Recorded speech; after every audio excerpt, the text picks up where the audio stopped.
एक शहर में चीनू नाम का बंदर अपनी बहन सिम्मू और मम्मी पापा के साथ रहता था। उनके स्कूल में उन्हें उनके टीचर ने पेड़ों का महत्व बताया और उन्हें पेड़ लगाने के लिए कहा। पापा, हमें आंगन में पेड़ लगाने चाहिए। हमारे टीचर ने हमें बताया कि पेड़ बहुत जरूरी होते हैं और इनसे हमें फल और ऑक्सीजन मिलती है। सही कहा बच्चों, तुम्हारे टीचर ने तुम्हें सब सच ही बताया। वैसे तुम बताओ, तुम किस किस का पेड़ लगाना चाहते हो? पापा, मैं तो अनार का पेड़ लगाना चाहता हूँ। पापा, मैं आम का, क्योंकि मुझे आम खाने को मिल जाएंगे ना।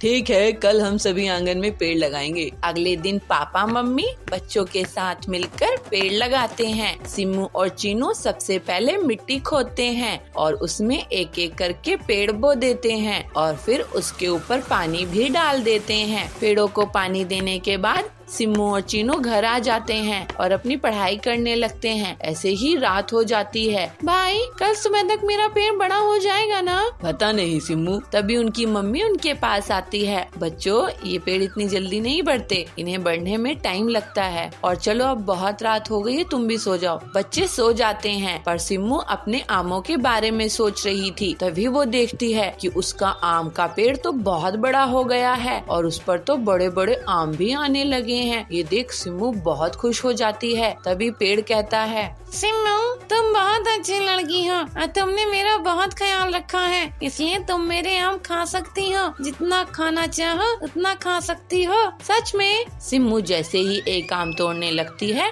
तो वो देखती है कि बहुत सारे पक्षी उस पेड़ पर आकर बैठ गए हैं और उस पेड़ के आमों को खाए जा रहे हैं और खाते खाते सारे आम खा जाते हैं। सिम्मू, सारे आम तो ये पक्षी खा गए, मुझे माफ कर दो। मैं तुम्हें अब एक भी आम नहीं दे सकता। लेकिन मैंने तो पेड़ लगाया था ना, तुम्हें जीवन दान दिया था और मुझे ही तुम आम खाने से मना कर रहे हो।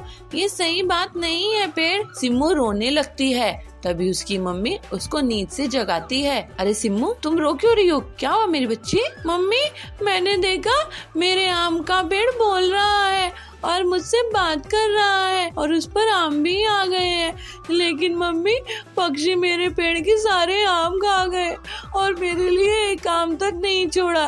ये गलत बात है ना मम्मी? लेकिन बेटी, तुम्हारे पेड़ पर तो कोई आम नहीं आए और न ही किसी ने तुम्हारे आम खाए हैं। और बेटी, पेड़ कभी बात नहीं करते। चलो आओ, जल्दी से तैयार हो जाओ। सिम्मू खिड़की के बाहर झांकती है तो देखती है कि उसका पेड़ तो छोटा ही है। इसका मतलब उसने जो कुछ भी देखा था वो सब सपना था। लेकिन सिम्मू अपने पेड़ का बहुत ख्याल रखती है और उसके पास बैठकर उससे बातें भी करती है।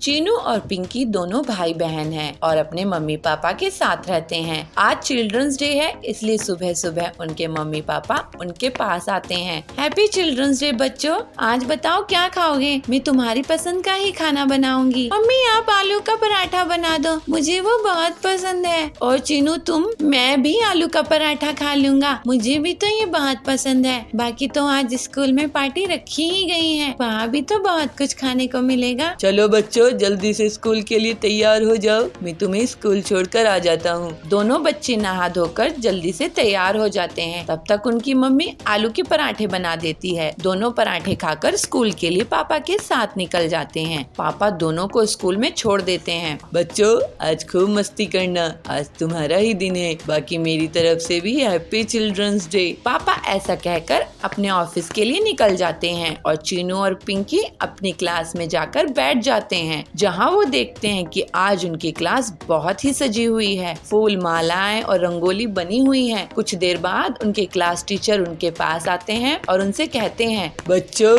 Happy children's day. आज आपको जो करना है आप वो कर सकते हैं, आप पर कोई बंदिश नहीं है। वैसे बच्चों, कोई मुझे बताएगा कि हम चिल्ड्रंस डे क्यों मनाते हैं? तभी पिंकी अपना हाथ खड़ा करती है और कहती है, सर, हम चिल्ड्रंस डे इसलिए मनाते हैं क्योंकि आज हमारे पूर्व प्रधानमंत्री पंडित जवाहरलाल नेहरू जी की जयंती उत्सव है और उन्हें क्योंकि बच्चे बहुत प्यारे थे तो आज के दिन चिल्ड्रंस डे मनाया जाता है। गुड पिंकी। इसके बाद क्लास टीचर वहाँ से चले जाते हैं और सभी बच्चे ग्राउंड में जाकर खेलने लगते हैं। कोई क्रिकेट खेलने लगता है तो कोई बैडमिंटन तो कोई फुटबॉल। आज सभी बच्चे बहुत खुश थे। पिंकी और चीनू भी बैडमिंटन खेल रहे थे। तभी पिंकी की नजर स्कूल के बाहर खड़े 2 गरीब बच्चों पर जाती है, जिनके कंधों पर थैले लदे हुए थे और उनके कपड़े फटे हुए थे, जो उन्हें बड़ी आस भरी नजरों से देख रहे थे। पिंकी को उन पर बहुत दया आती है, इसलिए वो उनके पास जाती है और कहती है, तुम भी हमारे साथ खेलना चाहोगे? नहीं नहीं, किसी ने देख लिया तो बहुत मार पड़ेगी। नहीं, तुम्हें कोई नहीं मारेगा, चलो हमारे साथ। चीनू और पिंकी उन दोनों बच्चों को स्कूल के अंदर ले आते हैं और उन्हें भी अपने साथ खिलाते हैं और खाने के लिए मिठाई और चॉकलेट भी देते हैं। अब हम चलते हैं, हमें कबाड़ इकट्ठा करना है। अगर कबाड़ इकट्ठा नहीं किया तो बहुत मुसीबत हो जाएगी, हमें खाना भी नहीं मिलेगा। क्या तुम स्कूल नहीं जाते? हम बहुत गरीब हैं, स्कूल की फीस बहुत महंगी होती है जो हमारे माँ बाप नहीं भर सकते। तभी उन बच्चों पर गार्ड की नजर पड़ती है और वो उन्हें स्कूल से बाहर निकालने लगता है। चलो चलो निकलो यहाँ से, पता नहीं कहाँ से आ जाते हैं। 2 मिनट के लिए नजर क्या हटी, तुम तो अंदर ही घुस गए। चलो निकलो यहाँ से। गार्ड अंकल, इन्हें मत निकालो ना, ये हमारे साथ खेल रहे हैं, इन्हें खेलने दो। अरे बेटी, इन्हें बाहर नहीं निकाला तो मुझे काम से निकाल दिया जाएगा। तभी चीनू के क्लास टीचर उनके पास आते हैं। कोई तुम्हें काम से नहीं निकालेगा, ये भी बच्चे हैं, इनका भी खेलने का मन करता है, खेलने दो इन्हें। बच्चों, तुम स्कूल में पढ़ना चाहोगे? बच्चे ये सुनकर बहुत खुश हो जाते हैं। शिक्षा पर सभी का हक है और कल तुम अपने माँ बाप को स्कूल लाना, मैं उनसे बात करूँगा और तुम्हारी पढ़ाई का खर्च खुद ही उठाऊंगा। बच्चे ये सुनकर बहुत खुश हो जाते हैं, साथ ही चीनू और पिंकी भी, क्योंकि उन्हें नए दोस्त जो मिल गए थे, इसलिए वो सभी मिलकर खेलते हैं और चिल्ड्रंस डे का सही फायदा उठाते हैं। एक गांव के एक जंगल में पीलू और बंटी नाम के पति पत्नी रहते थे। उनका एक बेटा था टिल्लू। दोनों पति पत्नी हर छोटी छोटी बात में झगड़ा करते थे। उन दोनों के झगड़े में टिल्लू बहुत परेशान होता था। एक दिन बबलू अपने बेटे को बर्गर लाके देता है, तभी वहाँ पीलू आ जाती है। सुनो जी, ये क्या बेकार की चीज खिला रहे हो मेरे बेटे को? मैं तो इसके लिए ताजी सब्जियों वाला नूडल्स बना रही हूँ, लेकिन आप जानबूझकर इसे ये बर्गर दे रहे हो, जिससे ये मेरा हाथों का नूडल्स नहीं खा सके। टिल्लू, तू ये फालतू का बर्गर कचरे में फेंक दे। मैं ये बर्गर अपने बेटे के लिए सबसे महंगे फास्ट फूड रेस्टोरेंट से लाया हूँ, और तुम होती कौन हो मेरे बेटे को भड़काने वाली? बेटा, तुम्हारी माँ की मैगी को तुम गड्ढे में फेंक दो। ये सुनकर पीलू बहुत गुस्सा हो जाती है और एक बार फिर से दोनों पति पत्नी झगड़ा करने लगते हैं। मम्मी पापा, मैं बर्गर और नूडल्स दोनों खा लूंगा, आप लोग झगड़ा करना बंद कीजिए। इसके बाद टिल्लू बर्गर में नूडल्स डालकर खाने लगता है। एक दिन बंटी पीलू के लिए हलवा लेकर आता है। पीलू, ये देखो, मैं तुम्हारे लिए तुम्हारा फेवरेट हलवा लाया हूँ। वाह जी, मैं भी आपके लिए आपकी फेवरेट चाय बना रही हूँ। अरे वाह मम्मी पापा, आप दोनों कितने प्यार से बातें कर रहे हैं। आज टीवी में न्यूज़ आई थी कि लोगों को कंपनी से निकाल रहे हैं। क्या आपको भी नौकरी से निकाल दिए हैं क्या? हाँ, मुझे निकाल दिए हैं। अब घर का खर्च तुम थोड़े दिनों के लिए चलाना पीलू। अरे, लेकिन EMI कैसे भरेंगे? हम तो बर्बाद हो जाएंगे। मम्मी पापा, मेरे पास एक आइडिया है। आप दोनों मुझे नूडल्स और बर्गर खिलाने के लिए झगड़ा करते थे ना, और मैं दोनों को मिलाकर खा जाता था। नूडल बर्गर खाना मुझे बहुत पसंद है और सभी को नूडल और बर्गर पसंद आते हैं ना। क्यों ना आप मिलकर इसी को बेचने का काम शुरू कर दो। हाँ, ये अच्छा आइडिया है। हाँ, सभी बच्चों को नूडल और बर्गर बहुत पसंद होते हैं। ऐसे कॉम्बिनेशन पूरे जंगल में कहीं नहीं है। हमारी दुकान खूब चल निकलेगी। और जल्द ही दोनों पति पत्नी नूडल बर्गर की दुकान शुरू कर देते हैं। पीलू वेज नूडल्स, एग नूडल्स और चिकन नूडल्स बनाया करती थी और बंटी बर्गर बनाया करता था और वो कस्टमर्स को सर्व करने लगे। इस तरह से दोनों की दुकान बहुत अच्छे से चल निकली। पीलू और बंटी का झगड़ा अब बंद हो चुका था। दोनों में प्यार बढ़ने लगा था। और वो लोग बहुत पैसे कमाने लगे थे।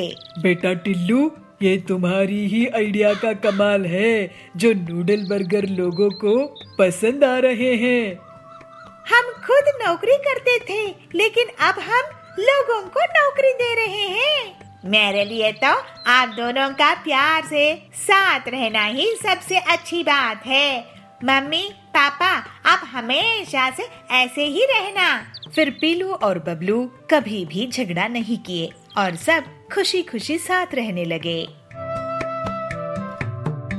बबलापुर गांव में कालू कौवा जमींदार था। वो गरीब लोगों को ब्याज में पैसे उधार देता था और जब गरीब उसे लौटा नहीं पाते तो वो उनकी जमीन हड़प लेता था। ऐसे ही एक दिन बबलू उसके पास पैसा उधार लेने के लिए आता है। कालू सेठ, आप मुझे 50,000 उधार देंगे क्या? मैं आपको अगले साल वापस कर दूंगा। मुझे कैसे पता कि तुम मुझे पैसे वापस कर दोगे? तुम कौन हो, कहां से आए हो?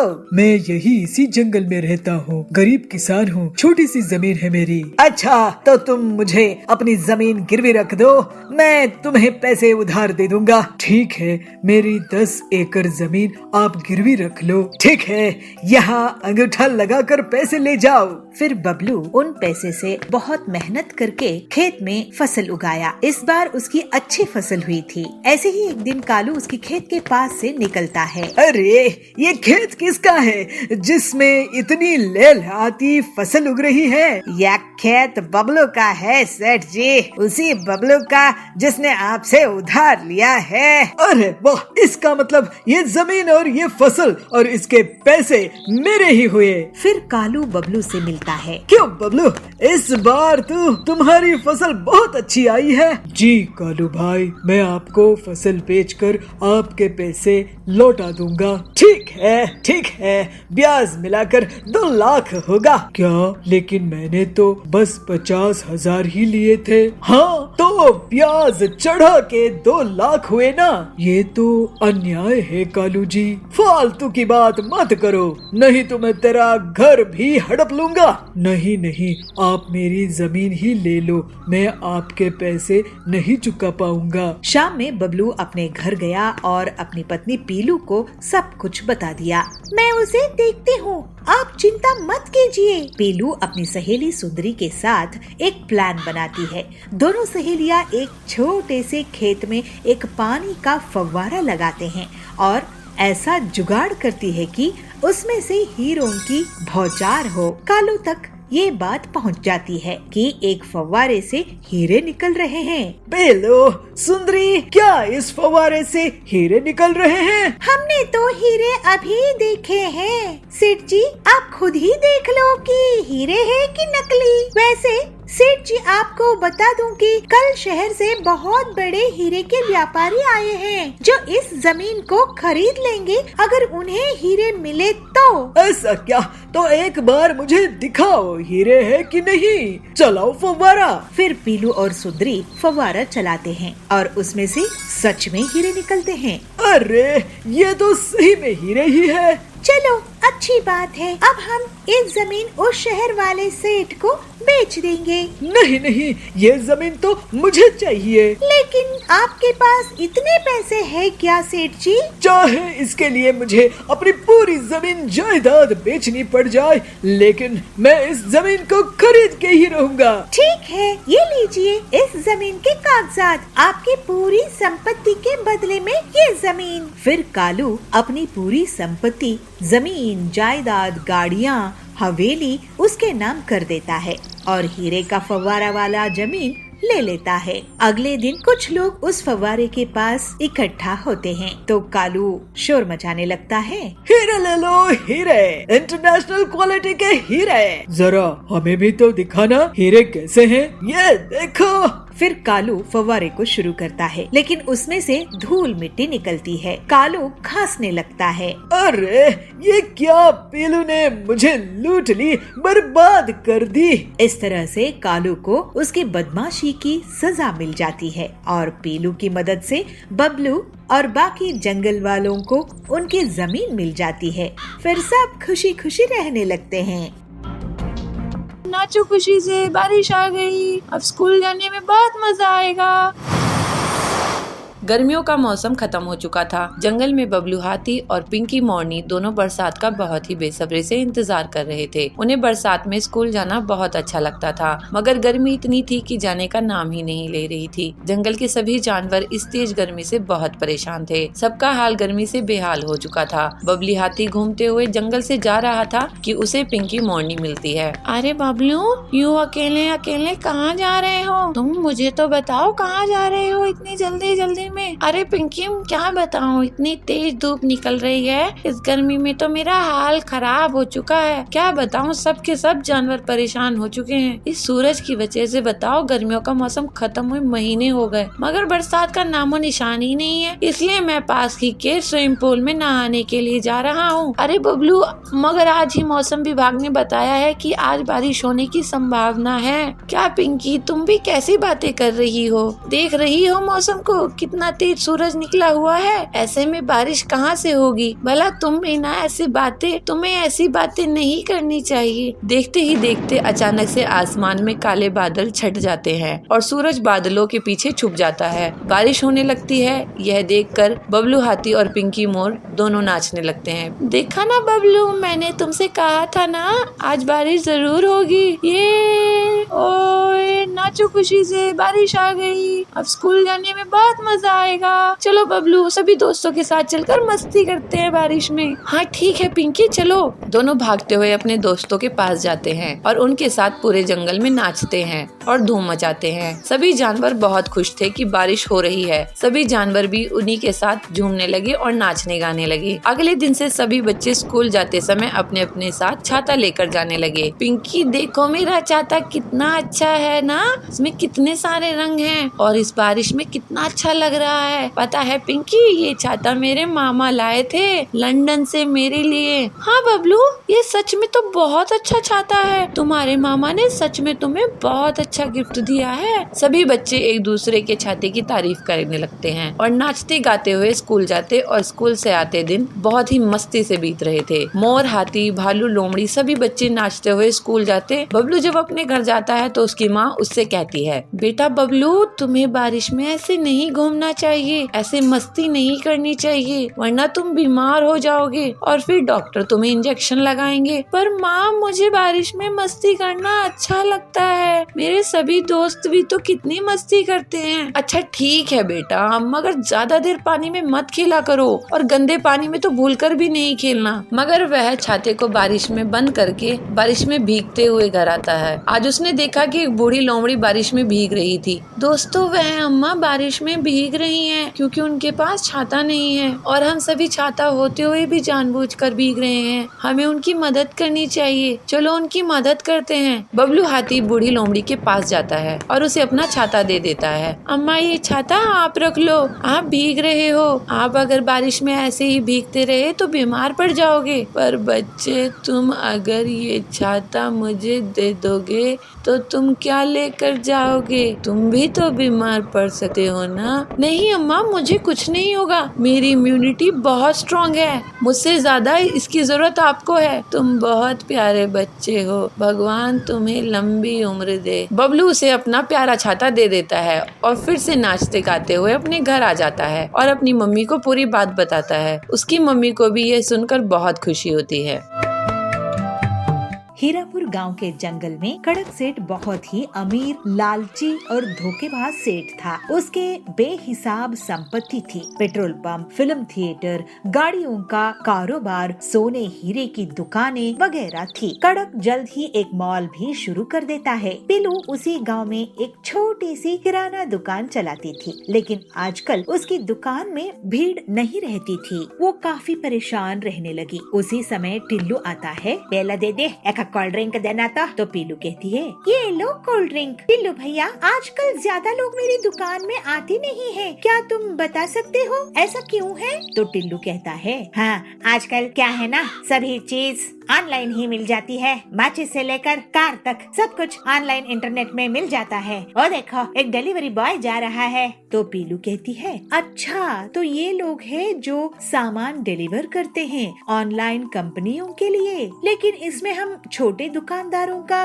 क्या फायदा है? तो टिल्लू कहता है, तुम ऐसा करो कि किसी मेन मार्केट जगह में अपनी दुकान लगा लो। बड़ी दुकानों में भीड़ रहेगी, कुछ लोग तुम्हारे यहाँ भी आ जाएंगे। इसके बाद पीलू घर आके अपने पति बंटी को सब कुछ बताती है। तो बंटी कहता है, कड़क सेठ का मॉल इस जंगल में बहुत चलता है, क्यों ना तुम उसी के बगल में दुकान खोल लो, पैसों का इंतजाम मैं कर दूंगा। लेकिन कड़क सेठ बहुत चालाक था। जैसे ही उसे पता चला कि पीलू उसके मॉल के बगल में दुकान खोलना चाहती है, तो वो उसे एक सौदा कर लेता है। देखो बंटी, पीलू मेरे मॉल के सामने तुम्हारी दुकान की कोई औकात नहीं रहेगी। तुम एक दुकान मुझसे खरीद लो 5 लाख रुपए में, उसी में तुम्हारी भलाई है। तो बंटी कहता है, अगर आप हमें 5 लाख में दुकान देंगे तो हम ले लेंगे कड़क सेठ। तो पीलू कहती है, ठीक है हम ऐसा ही करते हैं। लेकिन बहुत दिन गुजर जाने के बाद भी उनकी दुकान उन्हें कड़क सेठ नहीं देता है। दोनों पति पत्नी उसके पास जाते हैं। कड़क सेठ, आप हमें हमारा पैसा वापस दे दीजिए, हमें आपसे दुकान नहीं खरीदनी है। तो कड़क कहता है,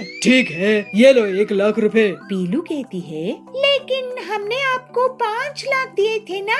तो कड़क कहता है, तो मैंने कहा है क्या बुकिंग कैंसिल कराने के लिए? अब बुकिंग करोगे तो 10 लाख लूंगा। चलो भागो यहाँ से, नहीं तो ये भी नहीं दूंगा। दोनों पति पत्नी दुखी मन से घर आते हैं। तो पीलू कहती है, अब हम क्या करेंगे जी, हमारी पूरी संपत्ति खर्च हो गई है। बंटी कहता है, मुझे सोचने दो, कोई न कोई रास्ता तो निकलना होगा। फिर बंटी अपने दोस्त हरिया के पास जाता है। वो एक ऑटो मैकेनिक था, उसके पास एक पुरानी गाड़ी थी। बंटी अपने दोस्त से पूरी बात कहता है और हरिया उसे उस गाड़ी का उपयोग बताकर एक आइडिया देता है। बंटी बहुत खुश हो जाता है। वो घर आकर पीलू को अपना प्लान बताता है। तो पीलू कहती है, ये तो वाकई बहुत अच्छा प्लान है। अगले दिन बंटी गाड़ी में पूरी किराना दुकान सजाकर निकलता है। लोग बड़ी हैरानी के साथ उसे देखते हैं। तभी जाबाज कहता है, अरे ऐसे सुपरमार्केट तो मैंने पहले कभी नहीं देखा। तो बबली कहता है, वाह वाह बंटी भैया, पीलू दीदी, आप लोगों ने तो कमाल ही कर दिया है। अब से मैं आपके इस गाड़ी सुपर बाजार से ही सामान खरीदूंगा। तो बंटी कहता है, ये गाड़ी सुपर बाजार पूरे जंगल वालों के लिए सबसे सस्ती दुकान है। मॉल भूल आओ, वहाँ का महंगा सामान भूल जाओ। यहाँ गाड़ी सुपर बाजार से किफायती कीमत में सामान खरीदो। हमारी गाड़ी बाजार आपके पास एक फोन कॉल में खुद ही चल कर आएगी, आपको ऑनलाइन ऑर्डर करने की परेशानी से बचाएगी और मॉल जाने की तकलीफ से भी आपको छुट्टी मिलेगी। इस तरह से बंटी और पीलू अपना गाड़ी सुपर बाजार चलाने लगते हैं और जंगल के पक्षी उनको बुला बुला कर उन्हीं के यहाँ सामान खरीदने लगते हैं। जल्द ही कड़क का महंगा मॉल बुरी तरह से नुकसान में चला जाता है और जो उसने बैंक लोन लिया था वो नहीं चुका पाता है। इस वजह से उसे जेल हो जाती है। फिर पीलू और बबलू हंसी खुशी अपना जीवन बिताने लगते हैं। अमीरपुर गांव में पीलू एक पानी पूरी का ठेला चलाती थी। पीलू पानी पूरी बेचकर अपना गुजारा किया करती थी। उसकी खासियत ये थी कि फायर पानी पूरी बेचती थी, जिसको खाने के लिए बहुत भीड़ लगी रहती थी। पीलू की बेटी पिंकी शहर में पढ़ाई करती थी। पढ़ाई खत्म होने के बाद वो गांव वापस आती है। मम्मी, आप ये पानी पूरी का ठेला बंद क्यों नहीं कर देती हो? बेटी, इसी से तुम्हारी पूरी पढ़ाई का खर्चा निकला है और ये घर भी इसी से चलता है। आगे तुम्हें भी ये काम संभालना है। मैं ये फालतू का काम नहीं करूँगी मम्मी। तुम शहर में जाकर बिगड़ गई हो। कोई काम छोटा बड़ा नहीं होता है। लेकिन पिंकी पीलू की कोई बात नहीं मानती है और एक दिन वो एक कपड़े की दुकान खोल लेती है। तो हरी तोती उससे पूछती है, ये कपड़े कितने के दिए पिंकी? जी आंटी, ये 1000 का है। 1000 का? दिखने में तो 200 रुपए का लग रहा है। इतना महंगा क्यों है ये? वो आंटी, मैं फैशन डिजाइनिंग करके आई हूँ ना, ये डिजाइनर कपड़े हैं। अरे हमें क्या करना, तू फैशन डिजाइन करी है कि नहीं? हमें तो सस्ते अच्छे कपड़े चाहिए। इस तरह से पिंकी को कपड़े के काम में नुकसान होता है और उस धंधे को वो बंद करना पड़ता है। इसके बाद पिंकी ब्यूटी पार्लर खोलती है और उसको उस काम में भी नुकसान हो जाता है, क्योंकि गांव की उधार में मेकअप करवाकर चली जाती थी और पैसे नहीं देती थी। इस पर वो रोने लगती है। माँ, मुझे माफ कर दो, मैंने तुम्हारे जमा किए हुए पैसों से 2-2 दुकानें खोली, लेकिन एक भी नहीं चली और पैसे भी डूब गए। अब तुम जैसा बोलोगी मैं वैसा ही करूँगी। देख बेटी, और तुमको पानी पूरी बहुत पसंद आती है और उसमें उधार भी नहीं होता है। मैं फायर पानी पूरी बनाती हूँ जो पूरे जंगल में कोई नहीं बनाता है। मैं तुझे वो सिखा देती हूँ। इस तरह से पीलू अपनी बेटी पिंकी को फायर पानी पूरी बनाना सिखा देती है और थोड़ी सी प्रैक्टिस के बाद पिंकी उसे बनाने लगती है। फिर पिंकी पीलू के पानी पूरी के ठेले में उसकी मदद करती थी। सारे पक्षी पीलू की बहुत तारीफ करते थे। इसको देखकर पिंकी कहती है, माँ, तुम ठीक कहती थी, कोई भी काम बड़ा छोटा नहीं होता है। तुमको यहाँ इतनी इज्जत मिलती है और मुझे कपड़े की और पार्लर की दुकान में नहीं मिलती थी। माँ, मुझे तुम पर बहुत गर्व है। अब से मैं भी लोगों को फायर पानी पूरी खिलाऊंगी। इसके बाद से पिंकी अपना सबक सीख जाती है और मेहनत से पीलू का साथ देती है। फिर दोनों माँ बेटी बहुत खुशी खुशी रहने लगते हैं।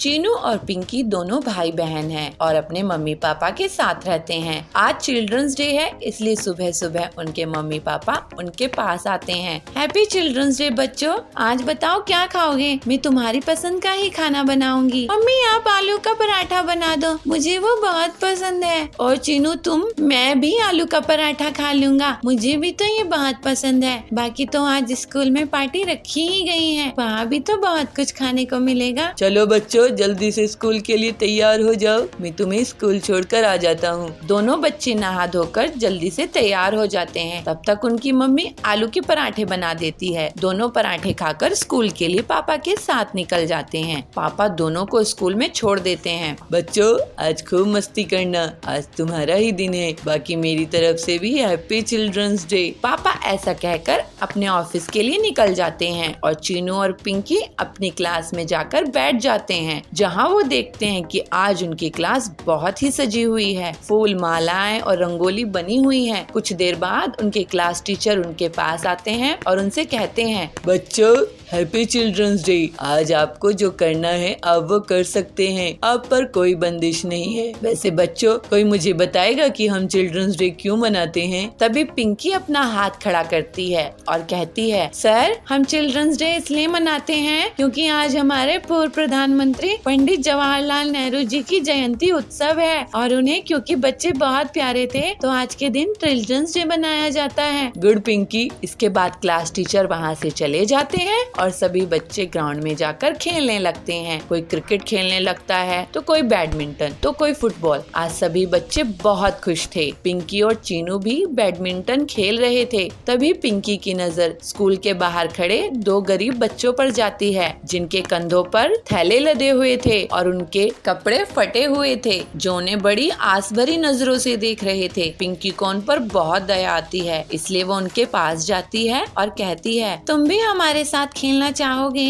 नहीं नहीं, किसी ने देख लिया तो बहुत मार पड़ेगी। नहीं, तुम्हें कोई नहीं मारेगा, चलो हमारे साथ। चीनू और पिंकी उन दोनों बच्चों को स्कूल के अंदर ले आते हैं और उन्हें भी अपने साथ खिलाते हैं और खाने के लिए मिठाई और चॉकलेट भी देते हैं। अब हम चलते हैं, हमें कबाड़ इकट्ठा करना है। अगर कबाड़ इकट्ठा नहीं किया तो बहुत मुसीबत हो जाएगी, हमें खाना भी नहीं मिलेगा। क्या तुम स्कूल नहीं जाते? हम बहुत गरीब हैं, स्कूल की फीस बहुत महंगी होती है। जो हमारे माँ माँ बाप नहीं भर सकते। तभी उन बच्चों पर गार्ड की नजर पड़ती है और वो उन्हें स्कूल से बाहर निकालने लगता है। चलो चलो निकलो यहाँ से, पता नहीं कहाँ से आ जाते हैं। 2 मिनट के लिए नजर क्या हटी, तुम तो अंदर ही घुस गए। चलो निकलो यहाँ से। गार्ड अंकल, इन्हें मत निकालो ना, ये हमारे साथ खेल रहे हैं, इन्हें खेलने दो।